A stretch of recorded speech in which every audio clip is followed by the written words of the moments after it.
இரத்த சிவப்பணுக்கள் வெள்ளை அணுக்கள் 2 அணுக்கள் இருக்கு. சிவப்பணுக்கள் வந்துட்டு ஜீவகாந்த ஆற்றலை ஆக்சிஜனை ஒவ்வொரு உள்ளுறுப்புக்கும் கொண்டு போய் சேர்க்குது, உடம்பு ஆரோக்கியமாக வச்சுக்குது. அது வெள்ளை அணு சிவப்பணுக்களுடைய வேலை, ஹீமோகுளோபின். சரி, வெள்ளை அணுக்களுடைய வேலை ஏதாவது வெளியிலேருந்து நோய் தொற்று உள்ளுக்குள்ளே வந்துட்டால் எதிர்த்து போராடி அந்த வைரஸை அந்த கிருமியை எதிர்த்து போராடி கொன்று நம்மை பாதுகாக்கணும். இதுதான் வெள்ளை அணுக்களுடைய வேலை. நம்மை பாதுகாப்பதற்காக, உடலை பாதுகாப்பதற்காக இயற்கையாக உருவான ஒரு விஷயம் இந்த வெள்ளை அணுக்கள். அதாவது நமக்கான போராளிகள், இறைவன் நமக்காக உடனே அனுப்பி வைத்த போராளிகள். இந்த போராளிகள் எதிரிகளை நோக்கி தான் போராடணும். ஆனால் இந்த ஆட்டோ இம்யூன் டிசீஸ்னு ஒரு கோளாறு ஏற்பட்ட உடனே அது ஒவ்வொரு வெள்ளை அணுவும் 2 உடையுது. உடைஞ்சதுன்னா அது ஒரு நச்சு புரதமாக மாறுது. பேர் சிட்ருலின் அப்படிங்கிற நச்சு புரதமாக மாறுது. அது டாக்ஸின், விஷமாக மாறிடுது.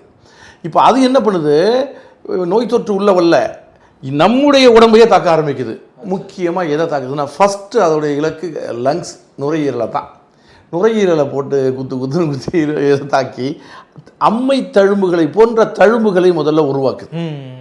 அப்போவே இவங்களுக்கு மாடிப்படியெல்லாம் ஏறும்போது கொஞ்சம் அப்நார்மலாக மூச்சு வாங்குறத ஃபீல் பண்ணுவாங்க. கையோட இல்லை ஹார்ட்டுக்கு வருது, அந்த இதயத்தில் கொஞ்சம் பலவீனத்தை உருவாக்குது. திரும்ப கீழே கிட்னிக்கு போகுது, லிவருக்கு போகுது. 10% அப்படியே பலகீனமாக்கிக்கிட்டே வருது.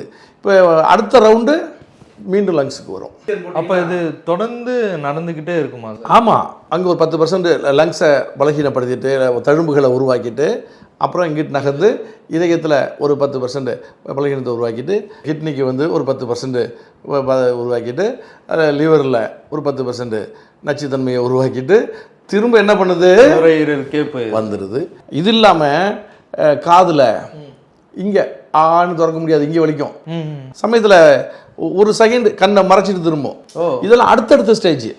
ஆமாம், ஒரு 4 ரவுண்டில் முடக்குவாதம், ஆளை முடக்கி கீழே சாய்ச்சிரும். இதுதான் தன் உடல் தாக்கு நோய்.